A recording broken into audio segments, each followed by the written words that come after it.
Good morning. So I'm out to do something that is one of my favorite things to do, and that's practice with pitching my tarps and trying out different sleep systems and different setups. And one of the things I don't always get to do when I'm hiking is enjoy a cup of coffee in the morning. So before I do that, I'm going to make a quick cup of coffee, and I have a kind of neat little cook kit I wanted to show you. Kind of just geared towards these kind of mornings where I can just need to warm up enough water for coffee. So let me get that set up and I'll show you what I've got.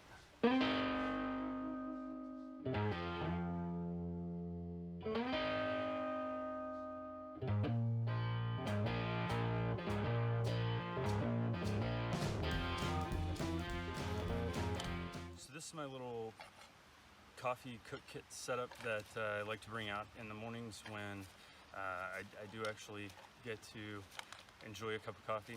And sometimes when you're on the trail, the amount of miles you're doing for the day, what time you get up and get going, and how long it takes to break camp and things like that will determine if you have time to enjoy a cup of coffee, or if it's time to just get up and get on trail and maybe not have coffee that day, or maybe have coffee when you stop for lunch. But I don't really ever take this on overnight trips. It's something that I really only put together for stuff like this.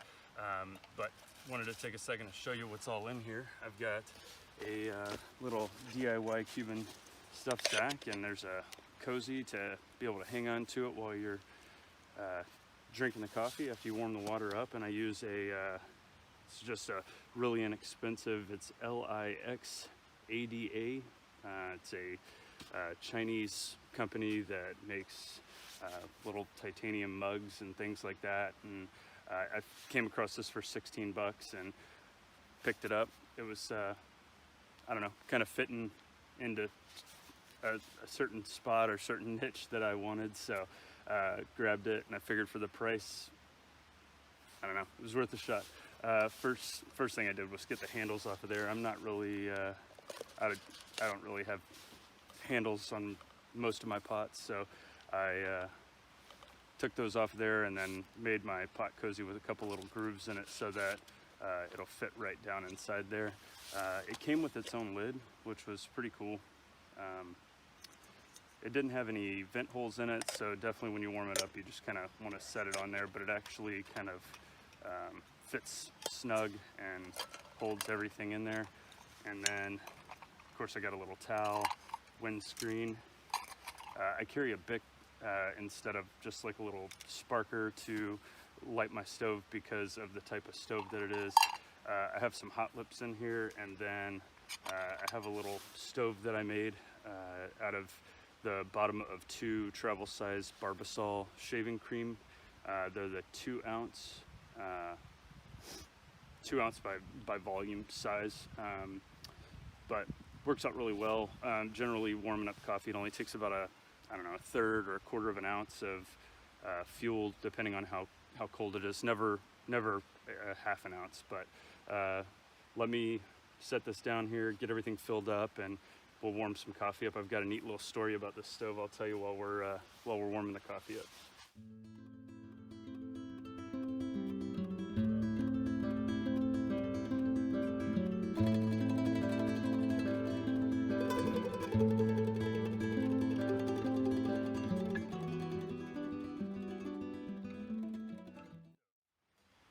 I'm going to take you back a number of years. I had a normal kind of hiking crew, guys that I ran with, and some from Texas, Oklahoma, Louisiana. We were all kind of down in that Gulf Coast, and we were having a great time. We were hiking together all the time, doing a lot of trips, things like that. And so for those of you that were there, you'll remember this trip. It was in Sam Houston National Forest, and it was the trip that Caveman melted his favorite orange puffy jacket and then thought he duct taped it closed, went to bed the next morning and woke up just all his beard, his hair, everything was full of feathers.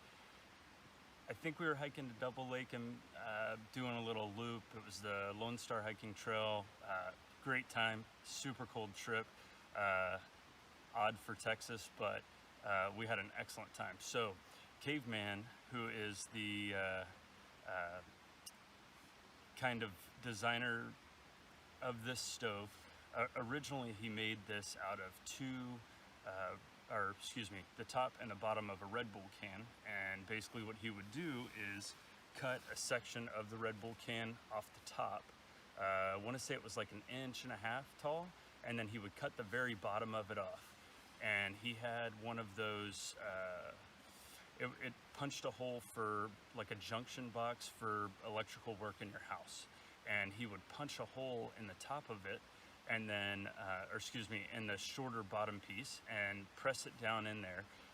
But he would use a hole punch and just punch some holes around it, press the piece in there, and then he would punch some holes around it to give it some breathing room and less contact surface on the top.